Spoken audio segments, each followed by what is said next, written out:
Hi guys, this is Brenda Bennett, and I am, if you don't know me, the creator of sugarfreemom.com, where I share delicious looking and fabulous tasting sugar-free recipes. I have over 600 recipes on my blog. I've been sugar-free since 2004 and started the blog in 2011.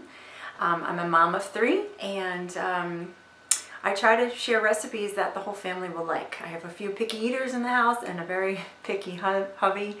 So anyway, my video today is a little different than sharing a video of a recipe I've made. I decided that I've been seeing too much crap online about how to curb your sugar cravings. And this is something I'm so passionate about because I'm a former sugar addict and I'm completely healed from sugar addiction, and I've been that way for a while, and I really want to share some myths that I really hope you don't follow, because it will you'll never break free. And my goal on my blog is to help everyone and anyone who's interested to get rid of the sugar so that you don't crave and that you can lead a life that's free, freedom from it. So I'll start with myth number 1. I have my notebook just because, need it. Anyway, myth number 1. You can satisfy your sweet tooth with natural sugars. How many of you tried that? When you were craving chocolate and you went for an apple, did you still not want the chocolate? I think not. Natural sugars, yes, fruits are good, whatever. They have fiber. I'm not talking about that. But I'm saying when you're really in a sugar craving for chocolate or greasy food or carbs, whatever it is, natural sugars are not going to help you. Having something with dates or honey or maple syrup is only going to make you crave more. This is true for me. I mean, how many of you can say, yes, I was satisfied. I had a craving and I just ate some grapes. I'm sorry, you're lying. And this might be controversial, but I've been years and years dealing with sugar issues, and I've tried that and it doesn't work. I am going to share another video on how to curb sugar cravings so that you don't crave after you've eaten something. But that's myth number 1, that you can satisfy your sweet tooth with the natural sugars. It does not work. And I know some of you can attest to that. Come on, I can't be the only one.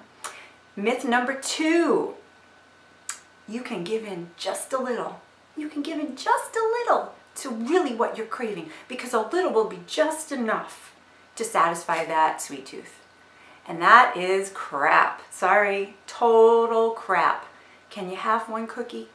Okay, so maybe you're not sugar addicted. Maybe whoever thought of that was somebody who's never had a sugar addiction. Can you have one square of chocolate and not want more? Maybe you're not sugar addicted. Good for you. But for those of us who are truly sugar addicted, myth number 2, you can give in just a little. Doesn't work, guys. Doesn't work. Because it just makes you want more. I can't have a little taste. I can't have one potato chip. I can't have just a little bit. I have to have natural sugar-free alternatives to resort to, because the full carbs and sugar and just the little in moderation doesn't work. Not for me, and I'm sure some of you can attest not for you, because then I really think that you might not be as sugar addicted as I was. Maybe that's the case.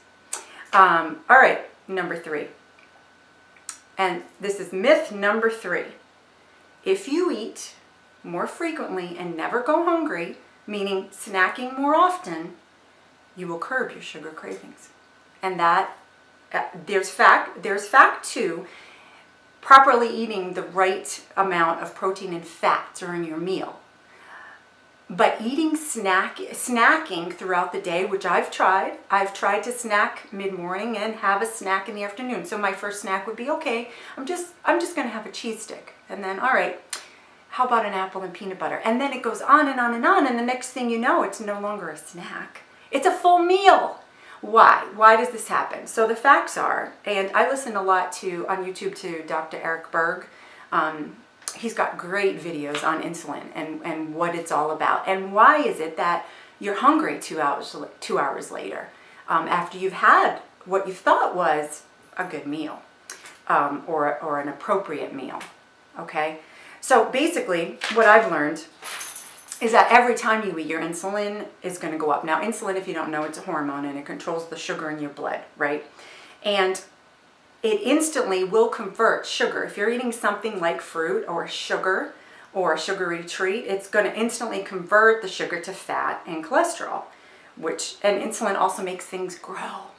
So if once it's turned to fat, and I'm talking sugar from carbs as well, like potato, breads, all those refined carbs, all that. So the fat is stored.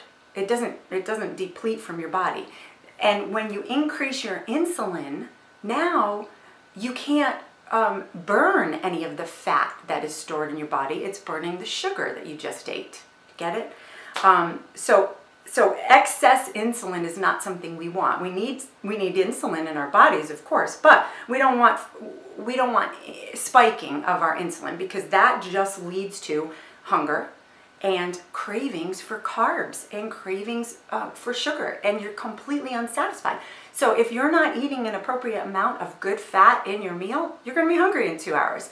And then when you eat again, it's a vicious cycle because your insulin is spiking again from that snack. So really, the best thing to do is to make sure that you're not triggering that insulin to go high by not eating any sugar or very, very low carb and good fat. The fat is what's filling and satiating. That is the whole point I want to make. Those 3 myths are myths and they don't work for a sugar addict. So I hope that you will look into this more if you're not accustomed to going sugar-free or low carb, and now I'm on keto. Yay. But basically, the next video I do is going to be how to satisfy and curb the sugar craving without sugar. That'll be the next one. Anyway, you can find all my recipes on sugarfreemom.com. I also have a Facebook page, sugarfreemom.com, and an Instagram. So tag me and leave your comments below. Bye-bye.